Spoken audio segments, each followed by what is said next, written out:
Bonsoir, bonjour, chers amis. Moi, je suis William Anishai Kabea, médecin de formation et se spécialisant en obstétrique et gynécologie en Afrique du Sud. Je voudrais toucher aujourd'hui une question très importante qui nous concerne tous, d'autant plus que elle implique les finances de notre pays, la population de notre pays, le service de santé de notre pays, et bien entendu les gouvernants. Il s'agit de la question sur la couverture universelle de santé ou la couverture de santé universelle. Alors, on parle en fait de la couverture de santé universelle. Il est question de vous en donner aujourd'hui la définition, de donner les grandes composantes qui en fait en sont à la fois les critères pour que l'on parle qu'une santé a été réellement couverte et quels sont les éléments de base sur lesquels les décideurs doivent s'appuyer, toucher pour que cela arrive bel et bien. Peut-on appliquer la couverture de santé universelle dans n'importe quelle condition? On pourra faire un petit commentaire, une petite analyse là-dessus.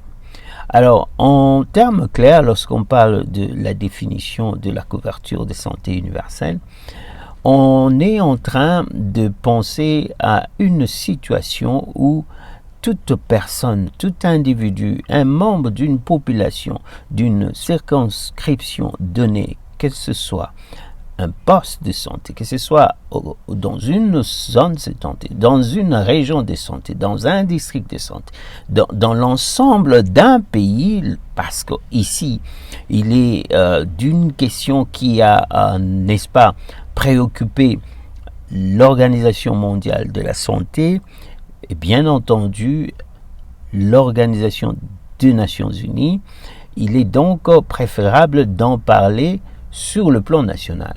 Et donc, on parle des membres de cette population qui sont à mesure d'accéder aux soins de qualité à tout moment et sans que cela ne puisse entamer, n'est-ce pas, la paix, la sécurité de leurs dépenses financières de survie, c'est-à-dire de base. C'est-à-dire, si quelqu'un a... je prends au Congo, je ne sais pas réellement la valeur de ce que nous avons chez nous, je m'en excuse.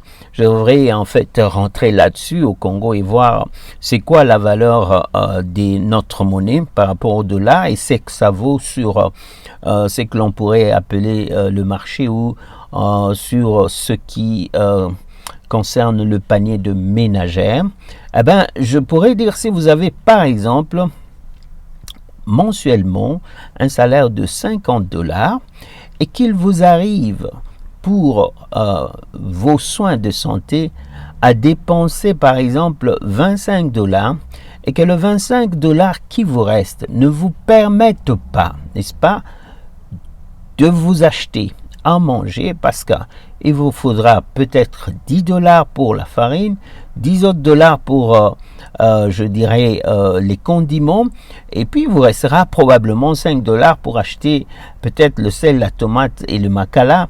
Et donc la dépense de santé qui a coûté $50 vous a appauvri, vous a réduit à l'incapacité de survivre même au basique de votre existence.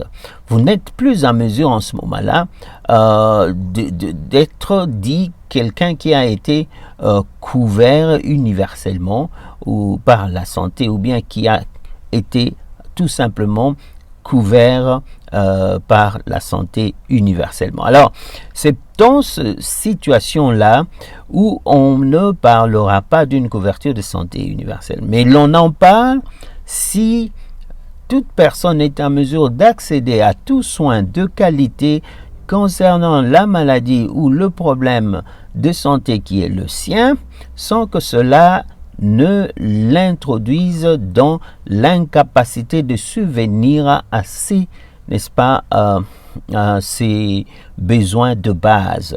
En ce moment-là, on parle de la couverture sanitaire. Et donc, vous comprenez qu'il y a trois éléments fondamentaux qui entrent en ligne de compte. Nous parlons de l'homme, nous parlons de sa santé qui est entre les mains des professionnels de santé. Et donc, vous comprenez qu'il y a une deuxième composante, c'est-à-dire les services de soins de santé. Mais ces services ne sont pas gratuits. Il faut absolument arriver à les acheter, les payer. Et c'est ici la question des finances. Donc, il y a soit à être incapable ou capable, n'est-ce pas, de pouvoir subvenir à ces soins de santé. Et lorsqu'on parle de la population, cela sous-entend que ça inclut toute personne. Cela ne doit pas être sélectif parce qu'il n'y a pas certaines personnes qui, elles, ont droit à avoir une bonne santé et d'autres non.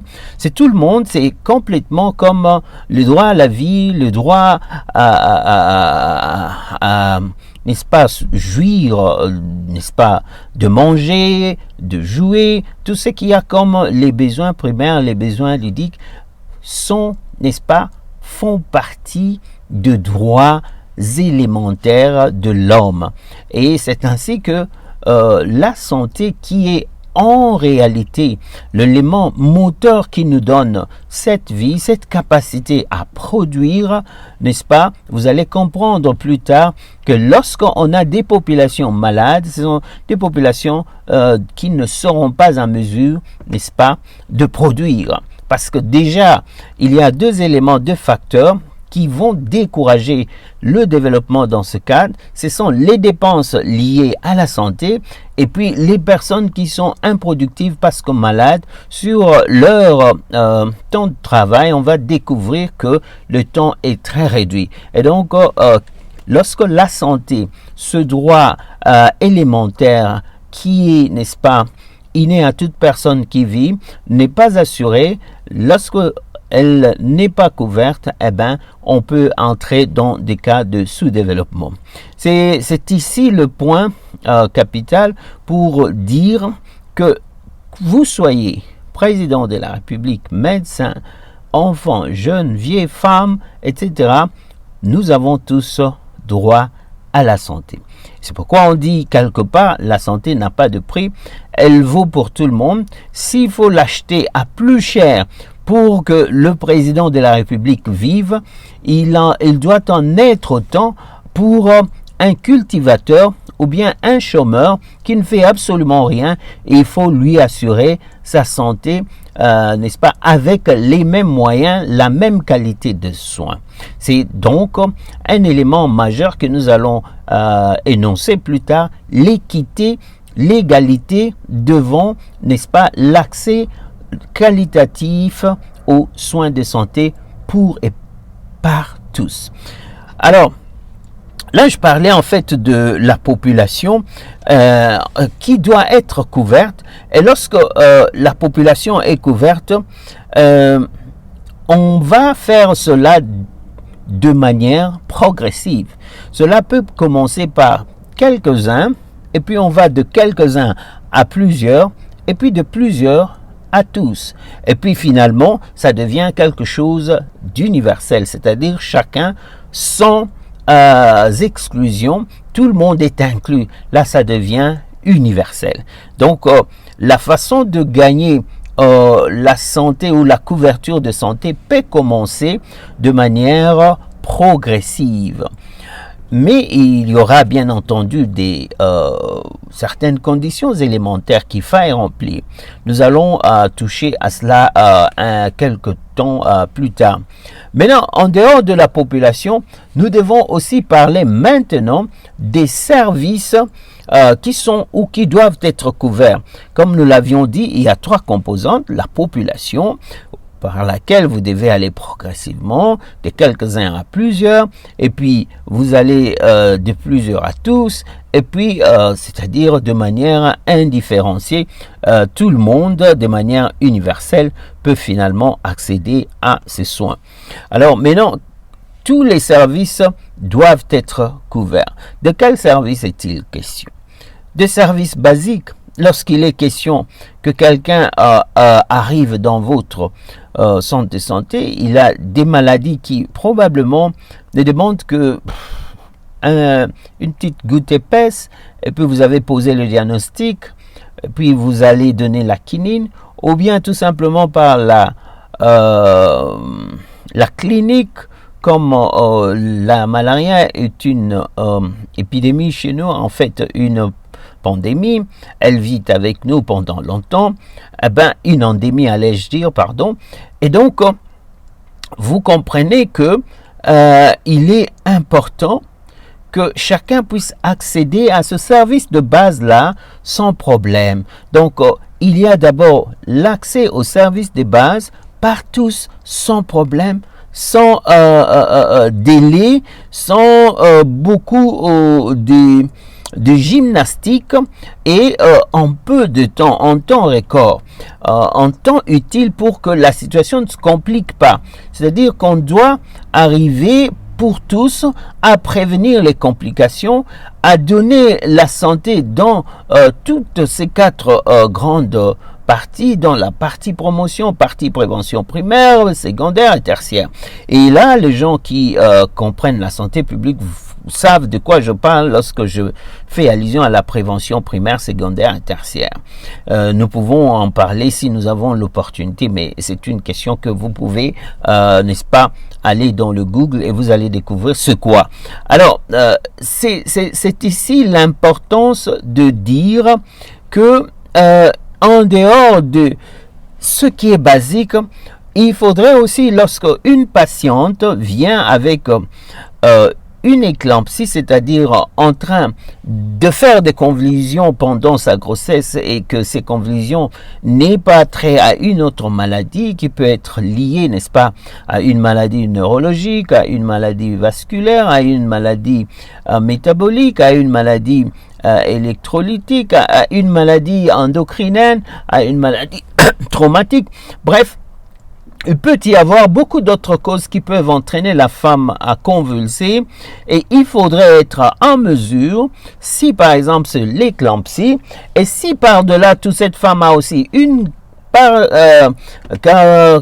cardiopathie, c'est-à-dire une maladie cardiaque, nous devons être en mesure d'assurer ce soin-là à cette femme-là. Et la femme doit toujours être couverte sur le plan des investigations, c'est-à-dire les différents examens à faire. Nous appelons ça la paraclinique. En dehors du fait que vous avez fait la clinique, examiné votre malade, vous allez aussi demander des examens de laboratoire. S'il faut de l'imagerie, elle doit être en mesure de les avoir. S'il faut vite prendre du sang et faire que ce soit goutte épaisse, que ce soit la gazométrie, que ce soit, il faut que la femme ait tout cela. S'il faut qu'après que la femme se soit reposée, il faut revoir son ECG, il faut que nous soyons en mesure donc de pouvoir des services de santé de base aux services compliqués, aux services plus élaborés, c'est-à-dire vous allez d'une technologie moins élaborée, moins coûteuse, à une technologie plus coûteuse, et cela, c'est le premier élément essentiel dans les services que vous devez offrir. Il y a le deuxième élément essentiel, c'est à la fois la quantité, la qualité et l'équité.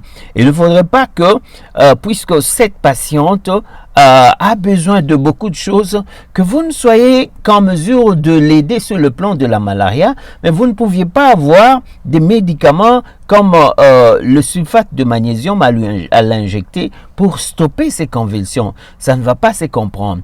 Il ne faudrait pas que cette femme qui, en dehors de ça, avait par exemple une hypertension chronique qui s'est aggravée, avec un cœur qui devient dilaté et qui commence à être insuffisant, vous ne savez pas lui donner les médicaments voulus, vous ne savez pas non plus mener, n'est-ce pas, toutes les investigations possibles. Il faut donc que vous soyez en mesure de donner non seulement la qualité, non seulement la quantité, mais que vous soyez équitable, que cela ne le soit pas pour un seul ou une seule patiente, mais que cela le soit pour d'autres patientes. Il y a un élément important qui devient finalement la protection financière. Vous avez d'une part, je le disais, je rappelle, la population, les services de santé à offrir, et puis vous avez la couverture ou la protection financière. Ceci est très important parce que c'est par là qu'on pourrait mesurer même le degré d'accomplissement de votre couverture sanitaire. Si vous n'avez pas, n'est-ce pas, une chance d'arriver à tout cela, en ce moment-là, vous n'aurez pas complètement bien couvert, n'est-ce pas, la santé universelle. C'est très important de savoir qu'il y a des principes qu'il faudrait que l'on observe pendant que l'on est en train de faire cette couverture de santé universelle. Il y a notamment que la solidarité est un élément capital qui joue dans la couverture de santé universelle. Il faudrait que l'on ne puisse pas avoir des pauvres qui sont laissés pour compte parce qu'ils n'ont rien. Ce sont ceux qui travaillent, qui par solidarité à ceux qui ne le sont pas, couvrent leur santé. C'est-à-dire, nous sommes en train de faire des passerelles au travers des vases communicantes. Celui qui en a trop n'en a point trop. Celui qui en a peu, ça fait que la vase communique et passe de celui qui en a beaucoup, ça couvre celui qui n'en a pas. Et il y a un élément majeur ici à comprendre, que cette solidarité est d'autant plus pratique et praticable et possible lorsque l'on sait que ce n'est pas tout le monde qui tombe malade en tout temps, au même moment, en dehors des cas de pandémie comme la COVID, où c'est pratiquement tout le monde qui peut tomber malade. Là, ça demande maintenant à l'État d'aller puiser dans sa réserve, ou même aux organisations internationales financières d'arriver à subventionner, à prêter aux États pour, n'est-ce pas, arriver à couvrir tout le monde si la demande arrive jusqu'à ce point-là. Et donc, vous comprenez que lorsqu'on parle de la question de la couverture sanitaire, un des principes majeurs et élémentaires, c'est bel et bien la solidarité. Il y a aussi l'efficience, c'est-à-dire nous devons être en mesure d'affecter des moyens, n'est-ce pas, financiers, qui puissent donner ou avoir de l'impact sur, n'est-ce pas, sur les individus ou la population. Il faudrait que nous arrivions à mesurer et à découvrir que nous n'avions mis que peu de moyens, et cela nous a conduit à des grands résultats. C'est ça l'efficience. Il ne faudrait pas que nous ayons une santé qui prend tout, mais à la fin, on ne voit pas l'impact suffisant sur la population. La population doit aussi être exigeante. Ça, c'est le troisième principe, c'est-à-dire il faut absolument qu'il y ait la conscience de la population. La population ne doit jamais, et ce sert le principe de la couverture sanitaire universelle, elle ne doit jamais se contenter du peu. Il faut qu'on lui donne le meilleur et tout ce qu'il y a comme, n'est-ce pas, possibilité d'accéder aux meilleurs soins de santé possibles. Et c'est la population qui doit être exigeante pour demander qu'on lui donne les meilleurs. Si elle est informée que pour une pathologie telle, c'est que l'on fait en privé ceci, je ne sais pas, parce que le privé veut évidemment se tirer beaucoup d'argent auprès de ses clients en offrant des services. Bonsoir. En offrant des services de santé, n'est-ce pas? Je m'excuse pour cette interruption. En offrant des services de santé, je dirais,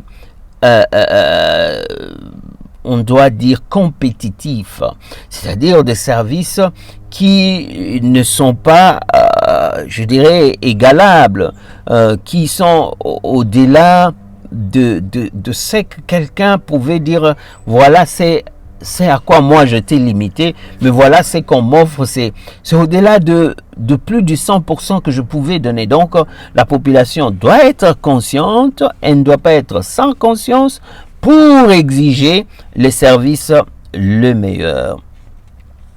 Il faudrait que dans cette affaire, finalement, il y ait des règles et de la régulation. Parce que finalement, on peut tomber dans des situations où les choses ne tiennent plus bien parce qu'on ne suit pas de règles, il n'y a pas une régulation, il n'y a pas de protocole bien précis qui définissent les choses comme il faut.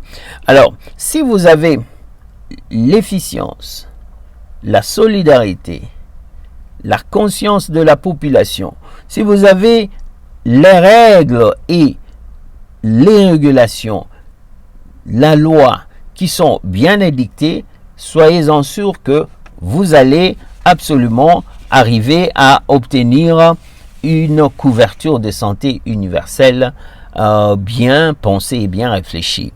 Mais afin de faire de cela une réalité, il est important que les décideurs dans un pays donné, dans une région donnée, puissent venir étendre les mécanismes de telle sorte que l'assurance médicale soit un jour remplacée au fonds d'équité sanitaire.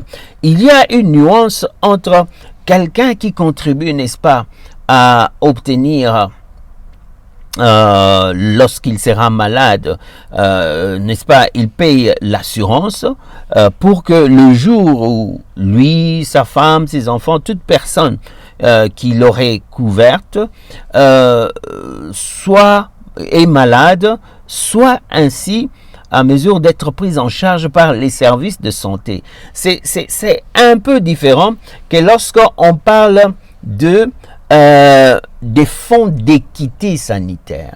C'est-à-dire, on est en train de viser ici, non plus de manière sélective, seulement ceux qui ont le pouvoir ou la puissance, grâce à leur travail, grâce à leur avoir, de s'acheter de la santé. Mais ici, on veut dire, ok, vous aviez démontré que vous pouviez, mais les autres ne pouvaient pas. Alors, soutenons-nous mutuellement en créant un fonds d'équité sanitaire. Ces fonds-là, ça peut être quelque chose que les gens peuvent faire à quelque niveau que ce soit. Vous êtes dans un groupe, je ne sais pas, de WhatsApp, vous êtes dans n'importe quel groupe. Nous avons tous droit à la santé, nous avons tous le risque de tomber malade dans une situation donnée, et nous avons d'autres, pendant que les uns ou les autres sont malades, nous ne sommes pas malades. Alors nous pouvons avoir un fonds d'équité sanitaire qui permet de couvrir les faiblesses des uns et de soutenir, n'est-ce pas, la force des autres, de ceux qui ont donné. Et ces fonds-là, ce qui est important, c'est qu'on doit chercher à trouver comment il doit être créé. L'État pourrait subventionner. Vous avez le Fonds monétaire international où l'Organisation mondiale de la santé, par le biais du Fonds monétaire international, la Banque mondiale, peuvent financer par de grands fonds. Mais si déjà dans votre pays, cela se passe d'une manière très excellente, c'est que vous devez maintenant chercher à améliorer autre chose en dehors du fonds d'équité, du fonds d'équité sanitaire. Et donc, c'est qu'il y a plusieurs intervenants, on parle des stakeholders, c'est-à-dire des intervenants qui vont participer à ce fonds d'équité sanitaire qui va à la fois couvrir les enfants, les vieillards, les dames, les paralysés, tous ceux qui sont dans le domaine de la santé. Alors ça, c'est un domaine plus particulier où doivent intervenir les décideurs. Maintenant, il y a un autre point capital majeur, c'est le gouvernement doit s'occuper à permettre que ceux qui sont dans le domaine de la santé puissent offrir le meilleur. Et c'est ici la question de la qualité de l'enseignement médical. C'est absolument important. Il ne faudrait pas que le pays manque des spécialistes dans tous les domaines possibles de la santé. C'est à cela que doit s'occuper l'université. S'il y a une spécialité qui n'existe pas, l'État doit faire de son mieux pour la subventionner. On peut envoyer des élèves, des étudiants pendant un temps, 4 ans, 5 ans, ils sont formés à l'étranger et dès qu'ils arrivent, ils doivent être ceux qui sont capables par la pédagogie de donner cette science aux autres, de former de nouveaux médecins spécialistes dans ce domaine-là. On doit les multiplier à foison. On doit faire de sorte que toutes les spécialités possibles du monde existent et qu'il y ait de médecins dans ces spécialités qui sont en mesure, et ça c'est le travail de l'État, d'aller former d'autres médecins dans les autres facultés de médecine, dans les autres domaines paramédicaux, dans le cadre de la santé publique, dans toutes les autres provinces. On doit être à mesure de savoir que il y a une partie du pays où la santé est laissée pour compte, la formation médicale est baissée. On doit être à mesure par le ministre de la Santé ainsi que les universités qu'il y a au pays, notamment les facultés de médecine. On doit savoir quelles sont les plus fortes, d'où viennent souvent les médecins les mieux formés du pays et être en mesure d'aller égaliser, d'aller permettre que là où le médecin paraisse moins bien formé, on les forme aussi de manière excellente. Que l'on ait une facilité de donner des licences d'accréditation à ceux qui ont été, n'est-ce pas, formés dans l'une ou l'autre branche sans que cela ne pose des problèmes. En ce moment-là, lorsqu'on aura un État qui couvre la plupart de toutes les spécialités au travers de toutes ces universités, ce qui va rester, c'est simplement le plan d'action et l'organisation de cette santé-là. C'est-à-dire, il sera possible que nous puissions dire que pour telle spécialité, selon ce que l'on a de dernière technologie, c'était l'appareil, c'était l'examen. Nous devrons donner des moyens pour que l'on puisse avoir aussi la possibilité de faire ces examens-là au pays. Si la meilleure santé au monde, c'est en Belgique, ou bien, je ne sais pas, dans les pays nordiques, la Hollande, etc., les États-Unis ensuite, eh bien, on doit être en mesure au Congo de copier ce qui est meilleur, d'emmener nos médecins dans la recherche, d'expliquer aux autres pourquoi c'est ça qui est le meilleur. Après avoir mené aussi 2 études, il faudra bien entendu toujours tout contextualiser. Qu'est-ce que l'on peut faire autrement sans dépenser beaucoup de moyens, en essayant d'être efficace et efficient pour que nous ne puissions pas perdre beaucoup d'argent, mais en ayant donné ce qu'il faut. Attention, c'est ici le grand devoir de ceux qui sont spécialistes en adaptation, en, n'est-ce pas, contextualisation. La contextualisation ne doit pas signifier la diminution de la qualité de soins. Il faudrait être en mesure de rester presque au même diapason, parce que si la qualité est sacrifiée au prix de la contextualisation tout court, tout simplement, eh bien, on aurait sacrifié la santé pour nos patients. C'est très important que l'État puisse donc s'adonner à former les gens dans tous ces domaines, à donner des licences d'accréditation, et il faut que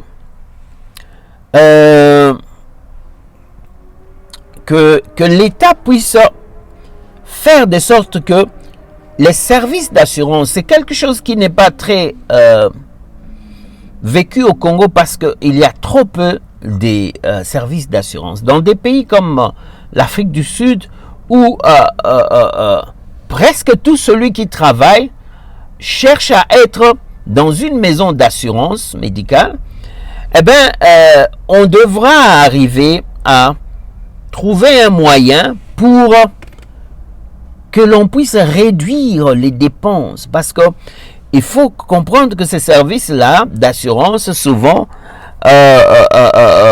sont très chers, totalement chers, au point que vous pouvez arriver à un moment donné, si vous n'avez pas payé l'assurance de l'absence de fonds dans votre maison d'assurance. Je vais vous expliquer cela. Je prends un exemple. Vous êtes en train de payer votre assurance mensuellement à $100 et pendant 10, 5, 15, 20 ans, vous n'êtes pas tombé malade, puis un jour vous tombez malade. Vous avez un montant donné, je prends $10,000 qui sont dans votre compte pour les soins. Et lorsque vous tombez malade, vous avez une pathologie, une maladie qui pourrait vous prendre $9,000 ou même $13,000. Et en ce moment-là, qu'est-ce qui va arriver? Il va arriver que vous ne serez pas en mesure de couvrir ce que je pourrais appeler, ce qu'il faut appeler ça la plus-value ou bien le surplus. Eh bien, ces surplus-là, appelons-la comme cela, il y a d'autres maisons qui viennent pendant que vous avez acheté votre assurance, c'est-à-dire vous êtes en train de payer mensuellement les $100 qui vous ont culminé à $10,000. Il y a d'autres personnes qui viendront. Donc, en dehors de vos $100 que vous payez, je vous propose, j'ai la possibilité pour vous couvrir au cas où vous n'étiez pas couvert totalement par vos finances au cours d'une opportunité ou d'une occasion, d'une circonstance où vous êtes malade. Notamment, ils vont vous demander, vous pouvez aussi me donner $10 ou $50 par mois. Alors, au lieu de payer $100 simplement ou seulement à la maison X d'assurance, vous serez obligé de payer aussi 5 à $10 à la maison Y, qui, elle, va vous permettre de couvrir le surplus que vous n'avez pas pu là. Alors, c'est comme ça que ça fonctionne. Alors, vous comprenez que la structure, généralement, de la couverture des maisons d'assurance médicale est très chère, et c'est comme ça que l'État doit veiller, dans sa régulation, à faire de sorte que cette assurance médicale là, les dépenses personnelles de ceux qui ont besoin de couverture soient diminuées, et cela devrait aussi amener à lutter pour la transparence et l'efficience, parce que il y a vraiment une situation très compliquée là et complexe. Vous avez beaucoup d'argent qui sort de votre poche, mais vous n'avez pas un impact suffisant lorsque vous êtes malade et sérieusement malade. Il vous faut chercher une seconde main, et pour résoudre ces problèmes.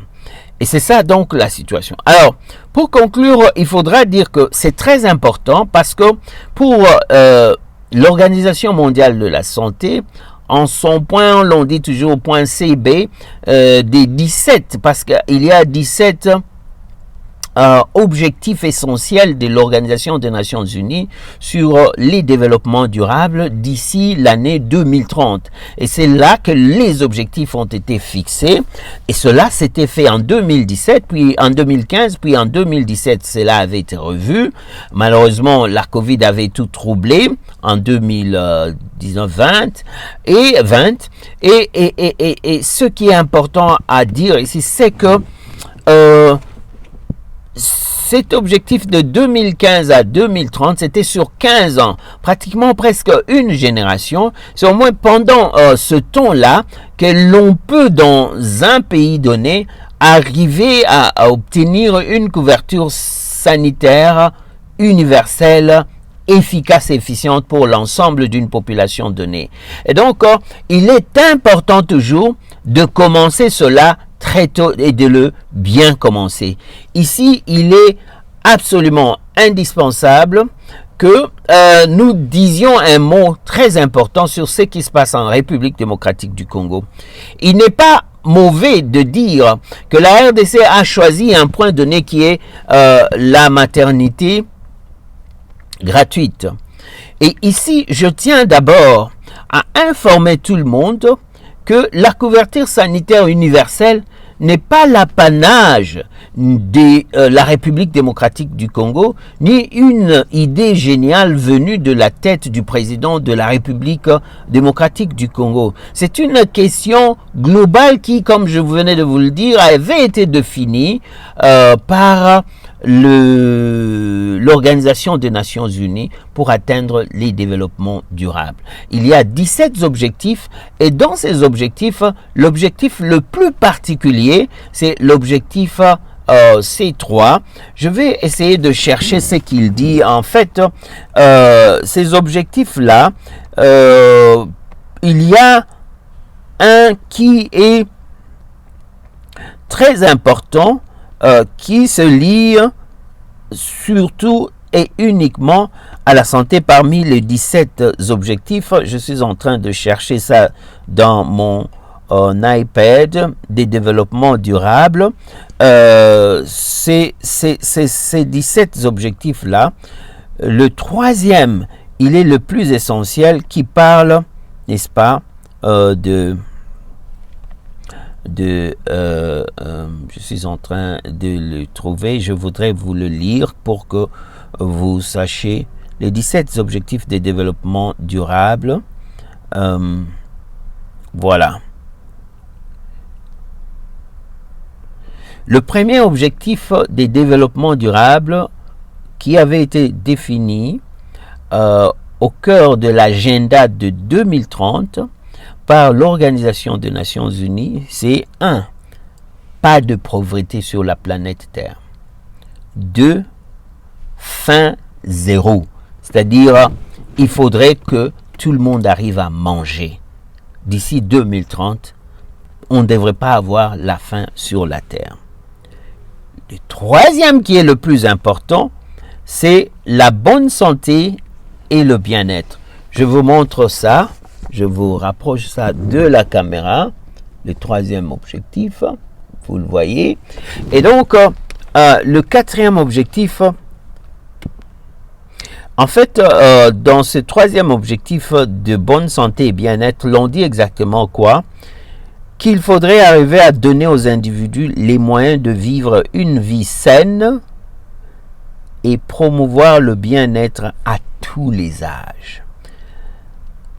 Quatrième élément important, lisez ça, le quatrième élément, c'est l'éducation de qualité. Éducation pour tous, mais pas oublier l'éducation de qualité. c'est-à-dire veiller à ce que tous puissent suivre une éducation de qualité dans les conditions d'équité et promouvoir les possibilités d'apprentissage tout au long de la vie. Vous avez compris, il n'est pas question de l'éducation pour tous, mais de l'éducation de qualité. Ça, c'est l'objectif 4, n'est-ce pas, de développement durable. L'égalité entre les sexes, c'est l'objectif 5. C'est comme si tout aujourd'hui vous arrivez d'un coup, c'est-à-dire réaliser l'égalité des sexes et autonomiser toutes les femmes et les filles. 6. L'eau propre et assainissement. Garantir l'accès de tous à l'eau et à l'assainissement et assurer une gestion durable des ressources d'eau. 7. Énergie propre et d'un coût abordable. Garantir l'accès de tous à des services énergétiques fiables, durables et modernes à coût abordable. 8. Travail décent et croissance économique. Promouvoir une croissance économique soutenue, partagée et durable. Partagée et durable. Le plein emploi productif et un travail décent pour tous. 9. Industrie, innovation, infrastructure. 10. Réduction des inégalités entre les pays et en leur sein. Il y a beaucoup à dire. 11. Villes et communautés durables. Faire en sorte que les villes et les établissements humains soient ouverts à tous, sûrs, résilients et durables. 12. Consommation et production responsables. Établir des modes de consommation et de production durables. 13. Mesures relatives à la lutte contre les changements climatiques. 14. La vie aquatique. 15. La vie terrestre. 16. Paix, justice et institutions efficaces. Promouvoir l'avènement des sociétés pacifiques et ouvertes aux fins du développement durable. Enfin, 17. Partenariat pour la réalisation des objectifs. Voilà les objectifs de développement durable, dont le 3e, qui est le bien-être et la santé pour tous. De ce 3e objectif durable, l'Organisation mondiale de la santé a développé l'idée de la couverture de santé universelle en 2015 avec comme objectif de l'atteindre en 2030. Et tout en faisant de révisions, je crois par 2 ans ou 3 ans ou 5 ans, déjà on a fait une première révision en 2017, on a fait plutôt la révision en 2019, mais on n'a pas changé le jour ou les temps d'objectif, c'est resté 2030. Cependant, on a je vais dire, évalué le progrès, c'est-à-dire par des indicateurs qui sont bien connus et précis, dont nous n'avons pas eu la chance de parler ce soir. Et donc, il est important d'insister, d'apprendre à tous ceux qui sont au Congo que ce n'est pas une question de Félix Antoine Tshisekedi, ce n'est pas venu de sa tête, que ce n'est pas son idée, qu'il ne doit pas s'en taper la poitrine ni s'en prévaloir, mais il faut faire bien et bien faire les choses. C'est-à-dire, le minimum pour le Congo ne devrait pas être de plonger comme dans le néant en embrassant tout de suite la maternité gratuite, mais c'était d'abord de recadrer, et c'est ça qui a manqué au ministre de la Santé. Il a travaillé pendant longtemps, 4 ans, sur ce projet de mettre en place au Congo la santé, c'est-à-dire la couverture de santé universelle. Et là, je ne sais pas si ce qu'il était en train de viser, c'était d'abord seulement la maternité et puis y aller par palier. C'est une bonne chose de penser qu'il faut y aller par palier, mais il y a d'abord le prérequis, c'est-à-dire des structures de santé et un personnel de santé qualifié, hautement qualifié, des structures de santé répondant aux normes internationales, mais également la circulation fluide de malades au travers un système de référal bien pensé, réfléchi et normal. Personne ne doit quitter de sa maison directement et aller aux cliniques universitaires. Ce n'est pas compréhensible. C'est que quelque part, notre santé est sens dessus, sens dessous. On commence toujours partout dans les pays qui se respectent. Parce que là-bas, on ne va pas vous recevoir, on va vous demander qui vous a envoyé ici. On va vous donner même une lettre, allez à votre centre de santé.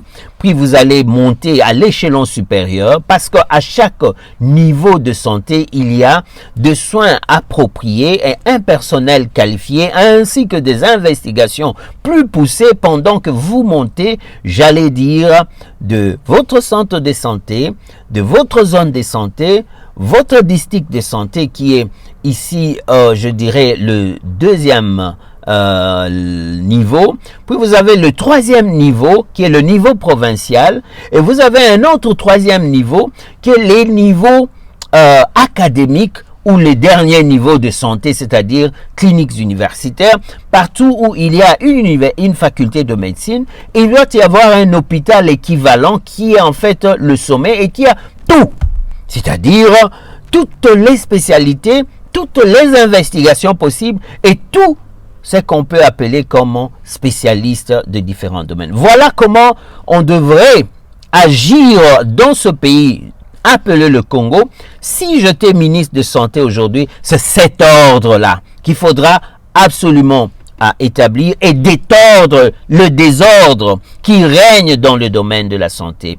N'importe qui vend et achète le médicament où il peut. N'importe qui produit les médicaments au Congo. Je ne sais pas si l'OCC fait encore le test de tout ce qu'il y a comme médicaments, reprenant des échantillons de manière au hasard, ici et là, de ces firmes pharmaceutiques. Et est-ce que l'OCC est-il capable de résister aux approches ou, je dirais, si l'OCC était, je dirais, corrompu par ceux qui viennent le corrompre pour déclarer que tels médicaments sont bons alors qu'ils ne le sont pas. Et donc, on doit arriver à établir qu'au Congo, il est maintenant question d'une certaine rigueur dans le domaine de la santé, au point qu'on devrait sentir que tout le monde est maintenant sérieux et que personne n'accepte l'inacceptable dans le domaine de la santé et que on n'amène pas les malades sur des vélos, on n'amène pas les femmes enceintes sur des vélos. Il doit y avoir la faculté avec la spécialité de la médecine des urgences, la médecine de famille. Ce sont deux spécialités qui n'existent pas au Congo. Lorsque vous êtes dans d'autres pays étrangers, vous êtes un peu déconfiguré pour, n'est-ce pas, entrer dans le système de santé, par exemple, anglophone. Je ne sais pas si c'est aussi existant dans le pays d'outre-mer, notamment en France, Belgique et autres, la médecine de famille, mais la médecine des urgences existe. Eh bien, cher médecin, je dirais, ministre de la Santé, la médecine des urgences n'existe pas. Il y a des amis de l'association de médecins des urgences au Congo qui sont en train de faire quelque chose de louable, mais qui n'est pas soutenu par le gouvernement. Si le gouvernement avait eu la vision, n'est-ce pas, pendant que le conseiller était en train de travailler avant de devenir ministre sur le projet de la couverture de santé universelle, il avait eu l'idée des chaînons manquants de notre médecine, de la réforme nécessaire à faire dans le domaine de à la fois notre formation qui est devenue caduque, qui n'est pas médecine évidence basée sur des évidences, mais elle est basée beaucoup plus sur les évidences de nos professeurs, une évidence qui n'a pas beaucoup de poids pour, n'est-ce pas, convaincre. Il faut des évidences qui sont convaincantes, et ceux qui ont fait, n'est-ce pas, les sciences des statistiques comprennent de quoi je parle? Est-ce que ce sont des méta-analyses? Est-ce que nous basons nos évidences sur ce qu'on appelle les RCT, les Randomized Control Trials, c'est-à-dire les essais randomisés, contrôle randomisé. Et est-ce que c'est sur ça que nous basons nos évidences? Est-ce que nos étudiants sont au courant de ça? Ils sont aussi impliqués dans la recherche et comprennent ce que c'est et pourquoi c'est important, pourquoi il faut absolument y pénétrer toute sa tête et comprendre que c'est ça la médecine aujourd'hui. Bien, c'est donc à tout cela que le ministre de la Santé devait se préoccuper de restituer au Congo un système de santé fluide, organisé, pas désintégré, interconnecté. Le système de santé normal d'un pays ne doit pas être vécu à l'image de la vie de politicien, c'est-à-dire ôte-toi de là que je m'y mette, chacun dans son coin. Non, c'est différent. Parce que dans la santé, même si ton père a tué mon père, mais lorsque tu es malade, ça ne compte pas chez un médecin, ça ne compte pas.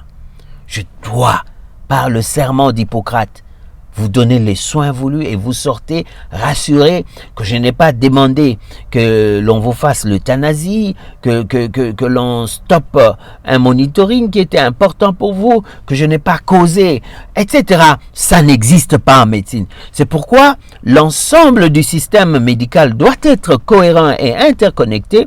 Il faut arriver à faire de sorte que le ciment de la médecine des urgences avec les ambulanciers, parce qu'ils travaillent dans les équipes de la médecine des urgences, et aussi allais-je dire, le système de transférer le malade se fait par un système téléphonique de base, les téléphones des lignes de terre. Ce n'est pas par le téléphone. Et c'est ça qui est rendu comme officiel. Lorsque je vous appelle par mon propre téléphone, vous pouvez même refuser de répondre à cet appel. Mais si c'est dans le cadre, bien entendu, du travail, il faut absolument récupérer le téléphone et me répondre.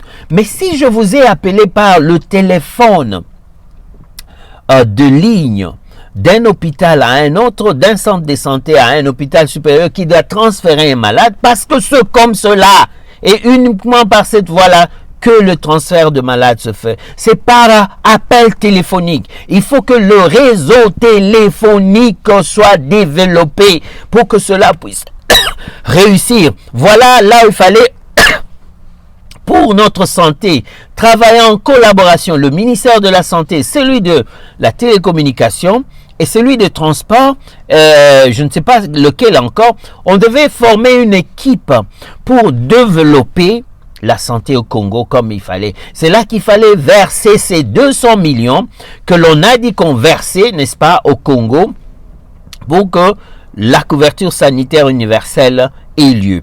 Et là, nous avons été choqués d'entendre le ministre de la Santé déclarer que et là c'est très très important, pour le Congo, il y a déjà eu 42 millions qui ont été versés pour que la couverture santé universelle dans le cadre de la maternité gratuite se fasse à Kinshasa. Et le ministre d'ajouter que pour le Congo, on a mobilisé 200 millions par an, ce qui n'est pas le cas. Et c'est là qu'il a cadioché que cela n'est pas le cas dans les autres pays et le Congo était le premier à le faire. C'était un mensonge, cousu de fil blanc. Laissez-moi vous dire, monsieur le ministre, que la couverture de santé universelle existe déjà en Afrique du Sud depuis très longtemps. Très très longtemps. Et que chaque pays veut ajuster les choses qui manquent ça et là selon ses conditions. C'est-à-dire, je suis en Afrique du Sud de bientôt 20 ans, les femmes n'ont jamais payé la maternité, les malades chroniques souffrant d'épilepsie, d'hypertension, d'arthrite, les HIV, de la tuberculose, du diabète sucré, de toutes sortes de maladies chroniques reçoivent régulièrement chaque mois leurs médicaments auprès de leur centre de santé qui le revoit en ayant une période de 3 mois et 6 mois à l'hôpital. Le médecin le revoit. S'ils sont stables, ils continuent leur traitement. Et s'ils sont un peu déstabilisés, on revoit le traitement à partir de l'hôpital du district où il y a un médecin, des médecins. Et si le médecin trouve qu'il faut absolument une revue de tous les médicaments, il transfère ces malades-là à l'hôpital tertiaire, c'est-à-dire au niveau académique. Et à ces niveaux-là, on va refaire toutes des nouvelles investigations et redonner aux malades un nouveau traitement. On peut même admettre ces patients-là jusqu'au jour où ils sont complètement bien guéris et qu'ils partent avec un bon traitement qui les restabilise en ce moment-là. Et il y a à côté de cela un service de psychologues pour les maladies chroniques. On appelle ça ici les travailleurs sociaux. C'est le social worker. C'est en fait des psychologues qui participent dans la santé des malades, qui, lorsque quelqu'un est tombé malade d'une maladie chronique, on doit d'abord lui faire comprendre afin qu'il arrive à accepter, qu'il comprenne la gravité, qu'il comprenne que mon salut va tenir aux médicaments et donc il faut que j'intériorise que je dois prendre le médicament chaque jour. Et ces travailleurs sociaux vont aussi, ou psychologues, rechercher à découvrir s'il y a un système de soutien familial qui vous permettra ainsi, si vous n'êtes pas par exemple en mesure de suivre vos traitements régulièrement, de vous rappeler, d'aller à l'hôpital, de voir si vous allez bien, de voir s'il y a une complication donnée, etc. Ils font cette petite recherche pour savoir que le soutien est bel et bien là. Et donc, ça se passe en Afrique du Sud depuis des années, sur près de 20 ans, monsieur le ministre de Santé, l'Afrique du Sud n'a fait que ça. Je peux vous garantir qu'en 2015, il y avait déjà au moins 300 millions de dollars que l'Afrique du Sud avait mobilisé dans ce domaine-là. Et rappelez-vous que la population sud-africaine n'est qu'autour aujourd'hui des 50 à 60 millions d'habitants, alors que dans les années 2015, cette population-là était, je crois, autour des 35 millions ou 40 millions. Et aujourd'hui, ce système sud-africain prend même en charge autour de 10 millions des Zimbabwéens, des Congolais, des Botswanais, de tous ceux qui ont envahi l'Afrique du Sud, pour lesquels les fils originaires pensent que nous sommes venus les troubler et prendre leur travail. Mais l'Afrique du Sud, les systèmes de santé couvrent ces gens-là. C'est pourquoi parfois on sent que le système est en train, est au bord du naufrage, mais cela, bien entendu, il n'est pas encore arrivé à ce point-là, est soutenu par une économie qui est encore assez forte, assez bonne, qui a toujours encore une certaine croissance, et dont vous allez sentir le partage se fait encore, même si la corruption existe un peu partout dans le monde, et comme en Afrique du Sud, le partage par le fait qu'il y a beaucoup de milliards qui entrent dans le budget des hôpitaux. Vous ne pouvez pas vous imaginer, c'est que certains hôpitaux en Afrique du Sud consomment, ils arrivent à des milliards de rand, donc parfois à l'époque c'était plus que le budget de la République démocratique du Congo. Et aujourd'hui, malheureusement, vous sentez que au Congo, sur 16 milliards qu'on nous vante, on ne sent pas l'impact dans le domaine médical qui n'a pas été bien couvert, où on est venu nous mettre simplement de la poudre aux yeux avec la maternité gratuite. C'est encore de la poudre aux yeux.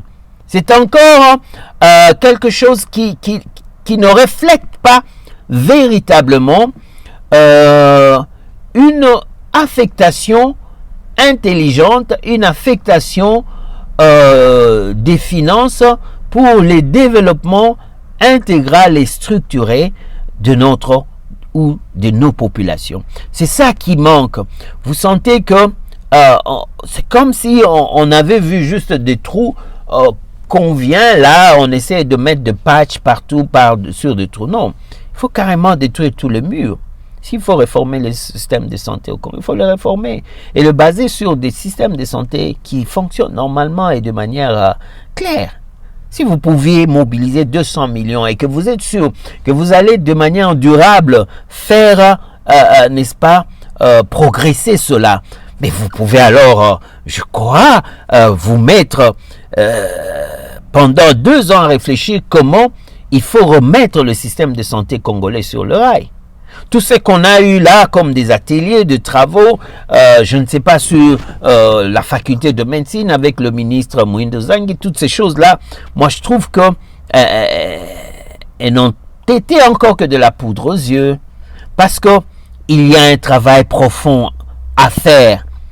Quelles doivent être réellement les universités ou les facultés de médecine à fonctionner? Ça doit être sérieux et sévère. Ça doit être sérieux et sévère. Ça doit être sérieux et sévère. Parce que si la santé n'a pas de prix, il faut lui donner la qualité de service équivalent. Et ces services proviennent des médecins bien formés, avec des spécialités bien multipliées, mais aussi dans des institutions sanitaires respectables et dignes de ces noms. Lorsque vous construisez une institution de santé, vous devez vous dire, ok, quel est l'idéal pour moi? Ne m'amenez pas toujours dans la contextualisation. Si la meilleure façon, c'est aller voir comment on a conçu les hôpitaux aux États-Unis, copier le bon modèle. C'est tout ce qu'on vous demande. Bonne soirée à tous.